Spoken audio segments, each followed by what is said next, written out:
बिस्मिल्लाहिर्रहमानिर्रहीम, अस्सलाम वालेकुम नाजरीन। आप देख रहे हैं काबिल टीवी और प्रोग्राम बेला के साथ मैं हूं आपका मेज़बान ज़ैनुल हसन। नाजरीन ग्रामी, आज के इस प्रोग्राम में हम पाकिस्तान की मुआशी सूरत हाल के ऊपर गुफ्तगू करने जा रहे हैं। एक तरफ सैलाब की तबाहकारियाँ बढ़ती चली जा रही हैं, सैलाब की तबाहकारियाँ जारी हैं, और दूसरी जानिब जो मुआशी सैलाब है, जो महंगाई का सैलाब है, वो आवाम को बहा कर ले जाता हुआ नज़र आ रहा है। आज एक आर्टिकल में पाकिस्तान के CPI इंडेक्स के ऊपर नज़र पड़ी, यानी कि कंज्यूमर प्राइस इंडेक्स, और इसका जो इंडेक्स है पिछले साल अगर जुलाई के साथ कंपेयर किया जाए, पिछले साल जुलाई में ये 13% पर मौजूद था, लेकिन इस साल के अगस्त के महीने में यानी कि अगस्त 2022 में पाकिस्तान का CPI इंडेक्स 27.3% तक पहुंच चुका है।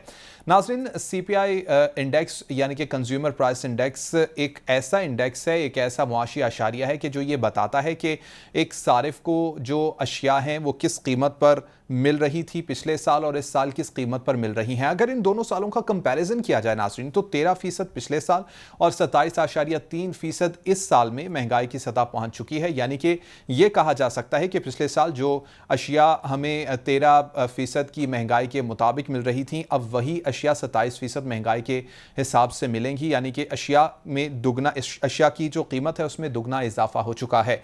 बिजली की कीमतें देखी जाएं तो बिजली की कीमतें बढ़ती चली जा रही हैं। पेट्रोलियम मसनूआत की कीमतों के ऊपर नजर डाली जाए, पेट्रोलियम मसनूआत की कीमतें बढ़ती चली जा रही हैं।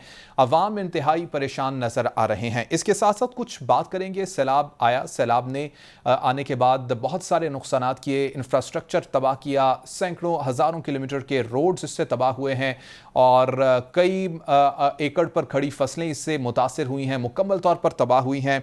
लेकिन अब इस तबाही के बाद एक कुदरती सानहा है, एक कुदरती आफत है, इसने तबाही तो कर दी, लेकिन इस तबाही के बाद अब प्लानिंग क्या रखी गई है हुकूमत की जानिब से, चाहे वो सूबाई हुकूमतें हों, चाहे वफाकी हुकूमत हो। हम ये सवाल रखेंगे, सवाल करेंगे कि किस तरह से ये जो नुकसानात हैं इसकी भरपाई मुमकिन हो सकेगी और किस तरह से इन तमाम चीज़ों से निपटा जा सकेगा। गुफ्तगू करेंगे। मेरे साथ पैनल का मैं आपको तारुफ करवा दूं, जमशेद इकबाल चीमा साहब मौजूद होंगे, पाकिस्तान तहरीक-ए-इंसाफ से इनका ताल्लुक है। साबिर शाह साहब हमारे साथ मौजूद होंगे, तज्जियाकार हैं, बड़ा बेहतरीन किस्म का तज्जिया हमारे साथ शेयर करते हैं इन तमाम तर सूरत हाल के ऊपर, चाहे वो महंगाई की सूरत हाल हो, चाहे सैलाब के बाद रिवाइवल किस तरह से की जाएगी, इसके ऊपर मुख्तलिफ सवालात रखेंगे। सबसे पहले जमशेद इकबाल चीमा साहब, मैं आपकी जानिब आना चाहूँगा। बताइएगा, IMF किस्त तो मिल गई है और ये कहा जा रहा था कि PTI हुकूमत की पॉलिसियां हैं कि जिसकी वजह से ये किस्त डिले हुई है, लेकिन अब किस्त मिल चुकी है। इसके बावजूद जो मुश्किलात हैं अवाम की वो कम होती नजर नहीं आ रही हैं। सबसे पहले इसके ऊपर कमेंट कीजिएगा।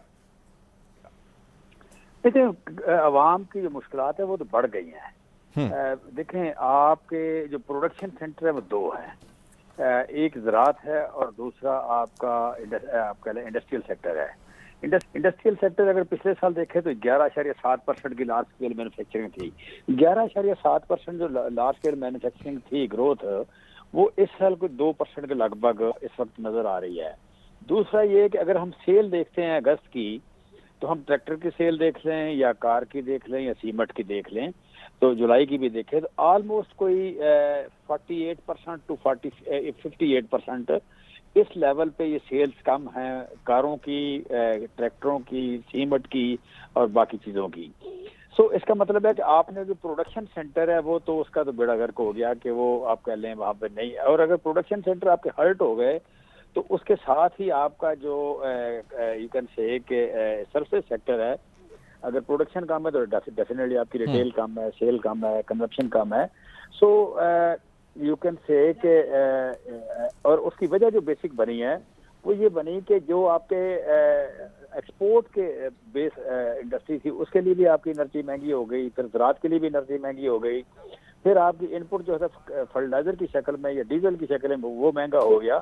सो बिजली, गैस, खाद, तेल जो और ट्रांसपोर्ट, ये जो बेसिक्स हैं इसकी प्रोडक्शन सेंटर के, वो सारे के सारे महंगे हो गए। लिहाजा बेसिकली तो आपकी इकोनॉमी डैमेज हो गई है और ये फर्दर इसका इम्पैक्ट है वो आगे जिसे कहते हैं ना एक लेगा, अकुमुलेट होगा तो उसका क्वांटम बढ़ता जाएगा। लिहाजा जो खुशी मनाने वाली बात तो है ही कहीं नहीं है IMF की किस्त कि जिन शराइत पे ली गई है वो शराइत बड़ी अजीब सी हैं। कि जिनकी बेस पे आपने अपनी बेसिक्स खराब कर ली हैं।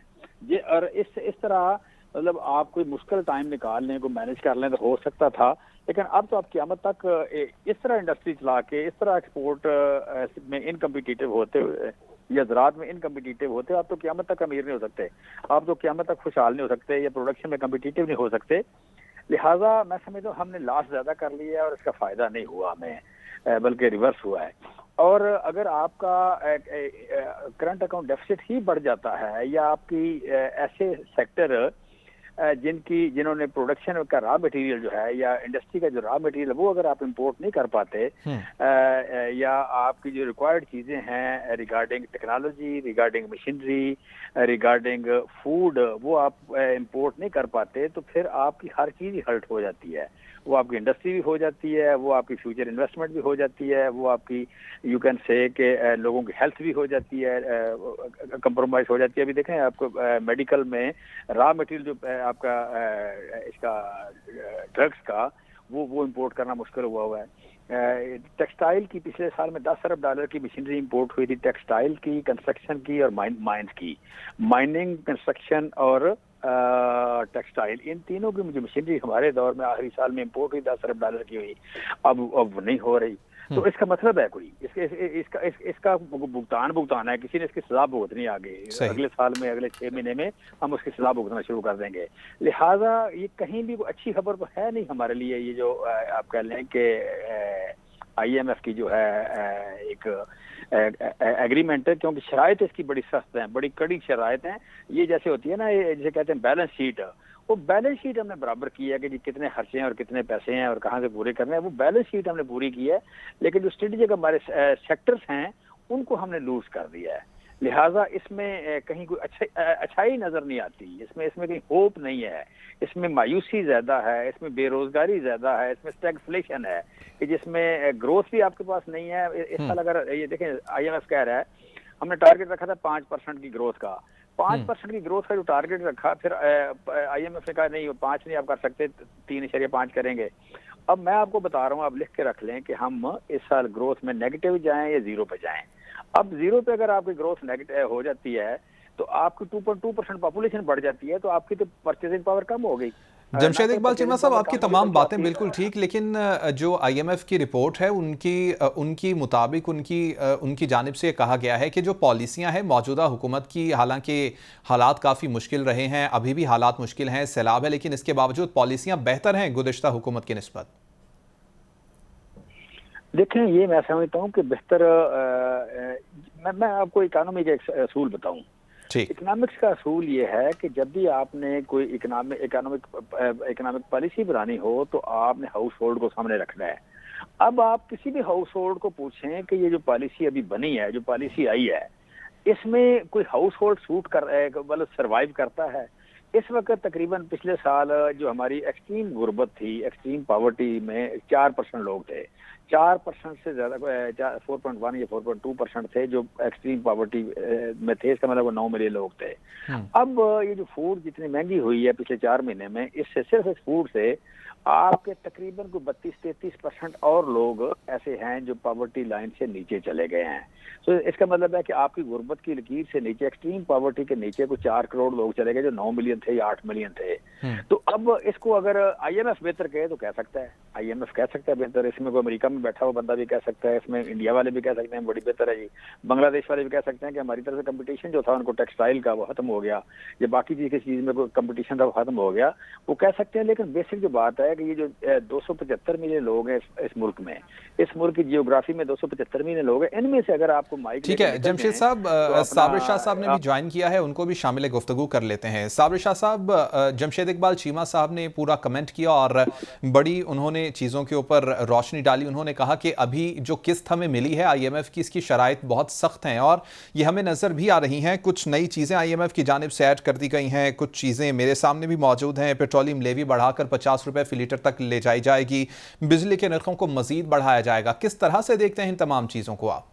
जी, मैं यही कह रहा था कि देखें, अगर आपकी पॉवर्टी बढ़ जाती है, आपकी लार्ज स्केल मैन्युफैक्चरिंग छोटी हो जाती है, आपका कंस्ट्रक्शन सेक्टर बैठ जाता है, और साथ ही ये ना सिर्फ कंस्ट्रक्शन सेक्टर बल्कि आपने देखा कि IT सेक्टर जो है उसमें आपकी एक्सपोर्ट कम हो गई है। तो आपका कोई ऐसा सेक्टर नहीं है कि जो आगे जा रहा हो, पीछे जाते हुए नजर आ रहे हैं। जब सेक्टर सारे ज़राअत आपकी जैसे 2.6% बढ़ना, पिछले साल बढ़ी थी वो 4.4%, इस साल ना टारगेट रखा 3.6% का। अब ये नेगेटिव में जाती नजर आ रही है। अभी जो आपकी टेक्सटाइल कॉटन है, कॉटन पिछले साल को 9 मिलियन बेल के लगभग थी, इस साल ये 5.4 की आई है लास्ट जमशेद फिगर साहब, आई है। साबिर शाह साहब ने एक मरतबा फिर हमें ज्वाइन किया है, उनको भी शामिल गुफ्तगू कर लेंगे। साबिर शाह साहब, आपने तमाम गुफ्तगू सुनी। जमशेद इकबाल चीमा साहब हमारे साथ मौजूद हैं और वो भी यही कह रहे हैं कि जो IMF की किस्त मिली है उसके ऊपर खुशी मनाने की कोई बात नहीं है, शराइत काफ़ी सख्त हैं और हमें भी ये नज़र आ रहा है कि शराइत काफ़ी सख्त हैं। किस तरह से पाकिस्तान की इकॉनमी रिवाइव करेगी आने वाले सालों में, आने वाले महीनों में? तो मेरा ख्याल है, ये don't have to be an economist और an economic student to answer your question. अब देखिए, पहले ही पॉलिटिकल अनसर्टेनिटी बहुत ज्यादा थी, फॉरेन इन्वेस्टर आ नहीं रहा था, हमारे इकोनॉमिक इंडिकेटर्स डाउन थे, ऊपर से अब सैलाब आ गया। अगर ये कह रहे हैं कि 2010 में बढ़ा है, तो आप जरा सर्च करें, 2010 में तो 43 अरब डॉलर की डैमेज हुई थी। 43 अरब डॉलर की डैमेज हम तो अफोर्ड ही नहीं कर सकते इन हालात में। This will be way ahead of our remittances and exports. तो मुझे को हालात अच्छे इसलिए भी नहीं लग रहे कि अगले 2 महीने में पॉलिटिकल अनसर्टेनिटी भी बहुत है। ज़ाहिर है, इमरान खान रोज बढ़ के तो नहीं मारेंगे, कुछ ना कुछ तो करेंगे, आ रही है जीते। जी, उनकी आर्मी स्टाफ की अनाउंसमेंट है, उनकी गालिबन को फॉर्मल अनाउंसमेंट का ही इंतजार कर रहे हैं। तो अब उस पॉलिटिकल अनसर्टेनिटी में जो आने वाली है, ऊपर से सैलाब और रिहेबिलिटेशन, IMF का मुआहदा तो मैं समझता हूँ कि यार इतना जालिमाना मुआहदा इतना गिर के करने की जरूरत ही नहीं थी। ऑलरेडी गेट 1.17 बिलियन डॉलर किया, क्या आपने आवाम का गला घोट दिया। 63% पे आप इन्फ्लेशन ले गए हैं, हमें ख्याल इससे भी ज्यादा है to be honest with you. और अनएम्प्लॉयमेंट बढ़ रही है, छोटी इंडस्ट्री बंद हो रही है, एक्सपोर्ट इंडस्ट्री आपकी इनकम्पेटिटिव हो जाएगी बिजली और गैस के रेट्स के साथ। तो क्या आप एक्सपोर्ट टारगेट मीट कर पाएंगे? क्या डाउन साइजिंग तो नहीं हो जाएगी इंडस्ट्री की? एक ही चीज बाहर बेहतर नजर आई है हल्की सी, वो ये कि कुछ मुल्कों ने कहा कि कर्जा नहीं देंगे, इन्वेस्टमेंट करेंगे।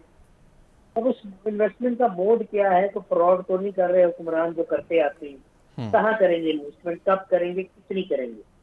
They need to tell the nation. They need to tell the investors ताकि green signals emit हों and some investments come forth in anticipation कि चलो जी कोई sovereign countries भी investment कर रही हैं। मामूली सा फायदा जरूर होगा IMF के इस पैकेज का। IMF से एक तो याद रखिए, कर्जा आसान टर्म्स पे मिलता है, और जब IMF से कर्जा मिलता है तो दीगर ममालिक और दीगर क्रेडिटर जो होते हैं लेंडर, वो निस्बतन आसानी से कर्जा देते हैं। अब it all depends upon the political certainty in Pakistan, the credibility of the present government, the mood of a very hostile opposition led by Imran Khan, और फिर सैलाब का भी तो रिलीफ का काम मुकम्मल नहीं हुआ। वी डोंट नो कि अभी सैलाब दोबारा तो नहीं आएगा, रावी में आता होता है लेट सितंबर में, उसके बाद रिहेबिलिटेशन शुरू होगी और अर्थक्वेक की तरह अरबों रुपए की एड आएगी, कहीं खाई तो नहीं जाएगी सारी की सारी। मुजफ्फराबाद में क्या कुछ बना है एड के साथ या बालाकोट में? I think you know the answer. तो यहाँ तो मेरा ख्याल है दिहाड़ीदार बैठे हैं, वो तो इंतजार करते हैं अल्लाह माफ करे कि वाकया हो, पैसा आए और उसको जेबों में डालें। There is no audit, nobody is answerable to anybody. हुक्मरान यहाँ नेकलेस चोरी करके घर ले जाते थे, बाद में तोशाखाना से। साबिर शाह साहब, बड़ा आपने खूबसूरत और अच्छे तरीके से तमाम सूरत हाल पर तज्जिया किया, लेकिन साथ ही आपने कहा कि अच्छी शराइत पर हमें कर्जा नहीं मिला है। IMF के कर्जे के ऊपर आपने कहा, क्या IMF का अगर हम कर्जा ना लेते, IMF की किस्त ना लेते, तो पाकिस्तान के पास इसके अलावा कोई चारा मौजूद था, कोई रेमेडी मौजूद थी जो पाकिस्तान की मईशत एकदम से स्टक हुई नजर आई थी? क्या इस किस्त के अलावा कोई पाकिस्तान के पास रेमेडी थी? यार, ये IMF का कर्जा हम 1960 के लगभग से ले रहे हैं, हर दफा कोई ना कोई मुसीबत पड़ती है। मैं हमेशा जब से मैंने बिजनेस रिपोर्टिंग शुरू की है, 31 साल हो गए, वही रिपोर्टिंग मैं आज करता हूँ। तो we are at the brink of default, something happens, somebody comes to the rescue, हम SOS सिग्नल रेज करते हैं। बात सुनिए, पहले भाई यहाँ पे हो गई सोवियत इन्वेजन 1979, उसको हमने कैच किया, उसके बाद बम बना लिया, फिर ग्वादर पोर्ट आ गया, फिर तालिबान आ गए, दुनिया एड देती रही, मार्शल लगते रहे, मिलती रही। ये अभी भी कहीं ना कहीं से कुछ ना कुछ आ ही जाना। आपको कोई डिफॉल्ट डिक्लेयर करके मरेगा यार। आप मॉरेटोरियम सीख कर लें, आपको वो एडवर्स इम्पैक्ट नहीं होगा। ये कहाँ से जाली इकोनॉमिस्ट उन्होंने बताया, तो किताबें पढ़ के इकोनॉमिक्स सिखा रहे हैं लोगों को और मोटी मोटी डिग्रियों का सहारा ले रहे हैं। इकोनॉमिस्ट तो वो होता है जो मुल्क के हालात को आउट ऑफ बॉक्स सोल्यूशन दे और उसकी बेहतरी के बारे में सोचे। ये किताबी बातें टीवी पे सुनना बंद करें। Nothing would have happened, no skies would have fallen, कुछ भी ना होता। ये चंदा एक कौम दे सकती है, ये इमरान खान की अपील पे अरबों रुपया दे सकती है। तो आपका क्या ख्याल है कि ये डिफॉल्ट को बचाने के लिए इस मुल्क को कुछ नहीं देंगे? वजह क्या है? क्रेडिबिलिटी नहीं, इनकी क्रेडिबिलिटी जीरो है। I am telling you nothing would have happened. आगे जब इमरान खान नए नए आए थे तो करंट अकाउंट डिफिसिट बहुत एडवर्स हो गया था। आपको याद है वो यूएई भी गए, सऊदी अरेबिया भी गए, चाइना भी गए। तो सऊदी अरब का शहजादा आया, उसकी गाड़ी भी उन्होंने चलाई, and you know we all had it covered. इससे बाद आपने जब न्यूक्लियर बॉम्ब चलाया था मई 98 में, तो मुझे याद है कि सारा कुछ ही बेड़ा गर्क हो गया था। लोकल इन्वेस्टर भाग गया था यार। 46 पे उन्होंने डॉलर फ्रीज कर दिया था, बाहर से इन्वेस्टमेंट नहीं आ रही थी, दुनिया हम पे गुस्से में थी। नेशनलाइजेशन हुई तो पाकिस्तान का बचा कुचा पैसा भी हमारे टॉप 40-50 बिजनेसमैन बाहर ले गए थे। क्या हुआ? Nothing happened. जो डैमेज हुई वो ईस्ट पाकिस्तान बनने की वजह से हुई। The moral of the country, the moral of the army, the reputation of the politicians, और फिर हमारे मुल्क से मुल्क का एक हिस्सा जुदा हुआ। ये इस तरह के वाकयात से जरूर नुकसान होता है। क्या होना? मुझे बताइए आप। You would have short a very expensive loan from anybody. लेकिन मैंने आपको फिर कहा है कि अच्छा हो गया कि यहाँ से मिल गया। अब आपको 4-5 अरब डॉलर मिल जाने चाहिए चाइना, सऊदी अरेबिया, यूएई वगैरह से, कतर शतर से, क्योंकि IMF का लोन आपके पास है। ये एक किस्म की गारंटी होती है कि you are in a relatively better position to pay off. Although 127 अरब डॉलर का कर्जा है, वो सारा तो डॉलर में नहीं है, चलो, लेकिन जब भी डॉलर बढ़ता है ये कहाँ का कहाँ चला जाता है। इम्पोर्ट एग्जैक्टली पॉइंट आ गया साबिर शाह साहब। जमशेद इकबाल चीमा साहब की जानिब बढ़ूंगा। जमशेद साहब, तमाम तर गुफ्तगू आपने सुनी साबिर शाह साहब की। कहते हैं कि सिर्फ एक पॉइंट ही अच्छा हुआ है कि अब दूसरे ममालिक से भी हमें कर्जे मिल जाएंगे, 4 से 5 अरब डॉलर मजीद मिल जाएंगी। कुछ उससे भी सहारा मिलेगा या नहीं मिलेगा इकोनॉमी को? देखें, जो IMF की है, अगर आप देखें कि पाकिस्तान के जितने कर्जे हैं, पाकिस्तान के कर्जों में जो बड़े कर्जे हैं वो है वर्ल्ड बैंक का है, एशियन डेवलपमेंट बैंक का है, ये जो फ्रांस जो क्लब है इसका डोनर्स का वो है, और यू कैन से कि ये मतलब कोई 93% कर्जे इनके हैं। ये जो 7% कर्जे तकरीबन है IMF के। IMF को आपका उसके कर्जे आपके पास ज्यादा नहीं है। 93% कर्जे बाकी एजेंसीज के हैं और 7% कर्जा जो है वो IMF का है।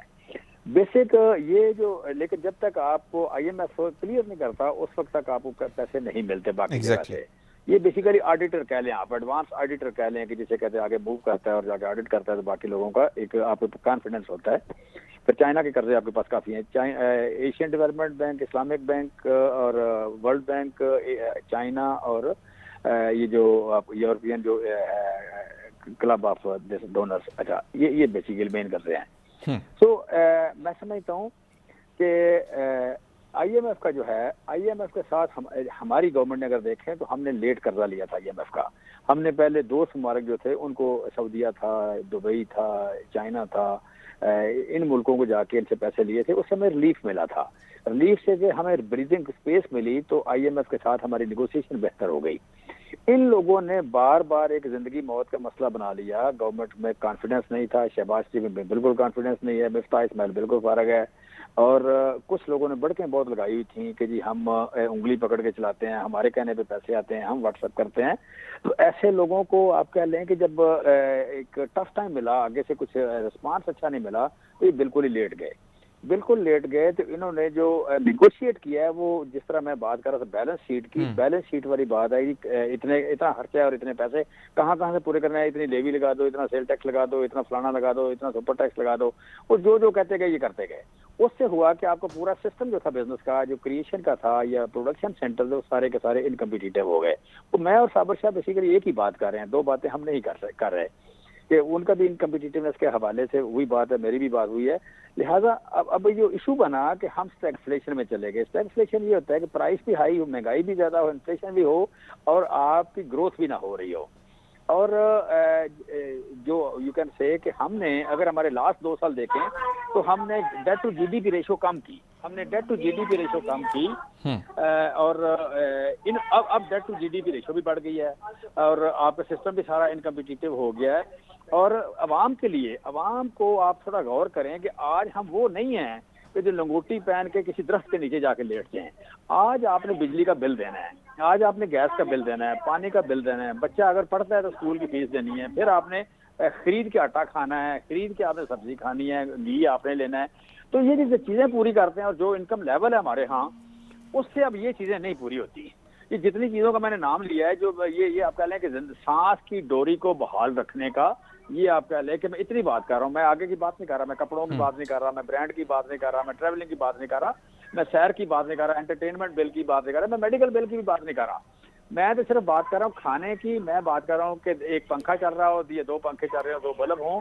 मैं बात कर रहा हूँ कि घर में फ्यूल हो जिससे आप पका सकें, कच्चा खा नहीं आप सकते। तो पानी आपको चाहिए, गंदा पानी आपका निकल जाए, साफ पानी आपके घर में आ जाए तो उसका बिल दे दें। तो ये करने से के लिए आपके पास पैसे नहीं है। अब हाउस होल्ड नहीं चलता। जो बेसिक स्टैंडर्ड है किसी इकोनॉमी को चलाने का कि आप हाउस होल्ड से शुरू करते हैं कि उसका बजट कैसे बनाना है, वो आपने नहीं किया। वो नहीं किया तो आप इस मुल्क में लाल एसेस को दावत दे रहे हैं।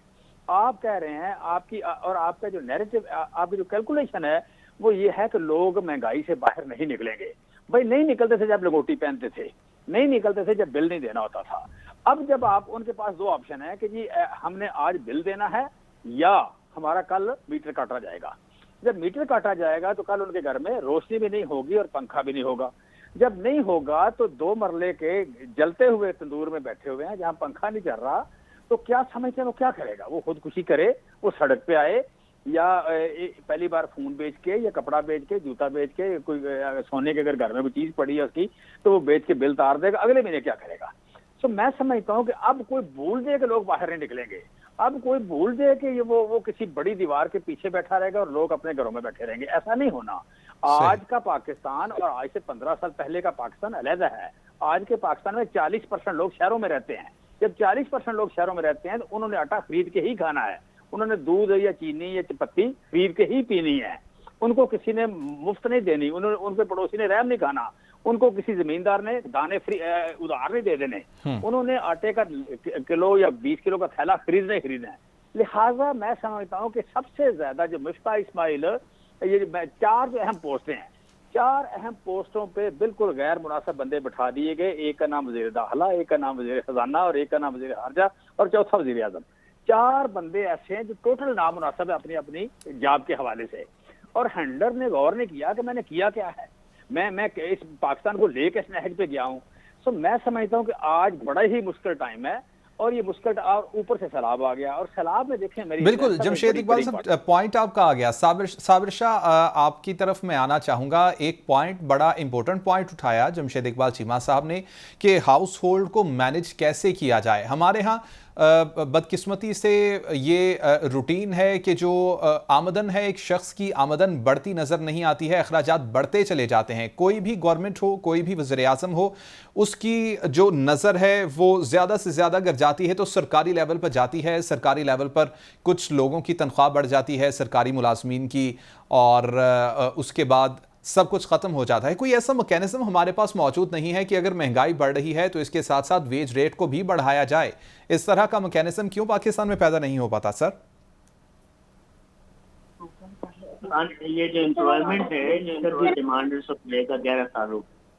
बहुत सारे लोग अनएम्प्लॉयड हैं, छोटी छोटी तनख्वाहों पे काम करने के लिए तैयार। आप मालिकान से पूछे, बिजनेसमैन से पूछे तो वो कह रहे हैं कि हम इतना नहीं कमा रहे। फर्ज कीजिए वो झूठ बोल रहे हैं तो उन्हें फोर्स कौन कर सकता है? दूसरी बात ये, कंज्यूमर सोसाइटीज हैं हर घर में। आप वॉल टीवी छोटे से छोटे घर में, कोई एक देसी भी छोटे घरों ने लगाया हुआ है। हर बंदे की ख्वाहिश है मैं गाड़ी ले लूं, पेट्रोल तो मोटरसाइकिल में अफोर्ड नहीं हो रहा। बच्चों की स्कूल की फीसें हैं, बिल हैं, सब्जी आपके सामने है। 450 रुपए तक तो प्याज गया है, 350-400 रुपए तक टमाटर गया है। ये कौन अफोर्ड करेगा? कौन अफोर्ड करेगा मुझे आप बताएं। तो मैनेज कौन करे? भाई ये अल्लाह ही चला रहा है सिस्टम को। अगर सारे खाना खा के सो जाते हैं रात को गरीब आदमी, क्योंकि मेरा ख्याल है कि करीबन 65% के करीब है, तो ये अल्लाह ताला का बहुत बड़ा मौजज़ा है हमारे जैसे मुल्कों में कि वो बेचारे किसी न किसी तरह मैनेज कर रहे हैं, किस घुटन की ज़िंदगी गुजार रहे हैं। इससे आपको पता है क्राइम और चोरी बढ़ रही है, लोगों की मोरालिटी में बहुत फ़र्क आ रहा है। जिसके माँ-बाप ने चोरी नहीं की, वो बेचारा खुद अब कहीं न कहीं से दाव लगाने के चक्कर में है। तो प्लीज़ मैं आपको यही कहूँगा, let's have empathy and compassion for this people. अब बिजनेसमैन अगर को है तो कम से कम 15% किसी की तनख्वाह बढ़ा दे तो इसकी हेल्प खुदा उसको और दे सकता है। अब ये मैं भाषण यहाँ टीवी पे बैठ के क्या दूं, और इसके अलावा हल कोई नहीं है मेरे भाई। या फिर ये हाल है कि लोग दो दो नौकरियां करें। और दूसरा एक और चीज मैं आपका गोश गुजार करना चाहूँ कि हमारे यहाँ अनएम्प्लॉयमेंट तो है ही और बढ़ रही है। एक तो थी अंडर एम्प्लॉयमेंट। अंडर एम्प्लॉयमेंट ये है कि मैंने मास्टर्स कर लिया, ग्रेजुएशन कर लिया, लेकिन सम और दी अदर मैं रेडी लगाने को तैयार नहीं हूँ। हालांकि मैं रेडी लगा लूँ, छोटा सा काम कर लूँ, तो मेरे घर में को एक दो वक्त का खाना पक जाएगा। मैं किस स्टेटस के चक्कर में पड़ा हुआ हूँ? अगर मैं गरीब आदमी हूँ, why should I care for it? और ये एक सोसाइटी में ये बड़ा प्रॉब्लम आ गया। मोबाइल फोन सभी ने पकड़े हुए हैं, पैकेट सारे ही ले रहे हैं। सबका दिल कर रहा है मैं अच्छी मोटरसाइकिल ले लूँ, गाड़ी ले लूँ, दौड़ है। जैसा मैंने कहा कि आप देखिए स्ट्रीट क्राइम और बन गया है, बहुत बढ़ गया है। और थानों में आप जाएं, अगर अपने क्राइम रिपोर्टर्स को भेजें, तो you will see and know कि बहुत सारे क्रिमिनल जो है वो फर्स्ट टाइम क्रिमिनल्स। पहले तो बस्ता बे होता था ना, जब कोई क्राइम होता था तो मंजे हुए पुराने आदि मुजरिमों को थाने बुलाया जाता था, क्राइम सॉल्व भी हो जाते थे। मुजरिम को जानता था, मुजरिम को जानता था। यहाँ तो फर्स्ट टाइम क्रिमिनल्स की तादाद बहुत ज्यादा है। और मेरा ख्याल है कि लोगों को किसी इस हुकूमत से आपको क्या मिलना है यार। यहाँ तो चोरों लुटेरों का ये हुकूमत हो, पिछली हो, कोई आने वाली हो, अपने पेट नहीं मार रहे उनको। लोगों को चाहिए कि दो दो नौकरियां करें, तो दो दो काम करें। कम से कम एक नस्ल, पूरी एक जनरेशन कुर्बानी देगी, तो शायद आने वाले दिनों में उनको को बच्चे पढ़ फूट जाए को बेहतर स्कूल में। और कोई हल नहीं है। I have no rosy dreams for people and I don't want to narrate any fairy tales here. मैं आपको सीधी बात बताऊं, इट इज अ सही। Nightmarish situation for the society, for the country, and it is getting worsened by every passing hour. It is worsening. बहुत बुरे हालात हैं। आप देखिए कि लोगों के पास अक्सर लोग आप देखेंगे मोटरसाइकिलें बेचारे पैदल लेके जा रहे होते हैं क्योंकि पेट्रोल खत्म हो गया। Litre of exactly. Petrol cost पता नहीं 240 रुपए है, 45 है, कितना। मैं तो अब मीटर ही नहीं देखता, मैं तो अब कीमत ही नहीं पूछता। भाई क्या करें? तो यूसी जैसे बिजली का क्या बिल है, मैं कहाँ उसको कैलकुलेट करूं। एक तो बिल में घपला है, ऊपर से रोज बिजली बढ़ जाती है। तो ये अल्लाह के सहारे है जी मुल्क। There is no remedy for it, there is nothing. All you need is prayers कि खुदा ताला को बेहतरी करे, को विंडफॉल हो, कहाँ से हो। अरबों में तो तेल निकल आया था ना जी। तो अब आपके यहाँ क्या होगा? यूरोप वगैरह ने तो 2-2 साल में 200 साल मेहनत की है। 200 साल, 250 साल, फिर जाके वो उस लेवल पे आए हैं कि वो उनकी गवर्नमेंट्स अपनी पॉपुलेशन को सस्टेन करती हैं और सोशल बेनिफिट देती हैं। यहाँ तो आपके सामने बीमारी जिस घर में आ जाए, तो वो बीमारी जो है आपका 3 महीने का बजट ले जाती है, तो और एग्जैक्टली आपका एग्जैक्टली। पंखे का बिल देने की पोजीशन में नहीं है आप। बिल्कुल पब्लिक ऐसे ही, बिल्कुल ट्रांसपोर्ट ना ऐसे ही। होने के साबर शाह बराबर है। साहब, पॉइंट आपका आ गया। जमशेद इकबाल चीमा साहब, आपकी जानिब आऊँगा।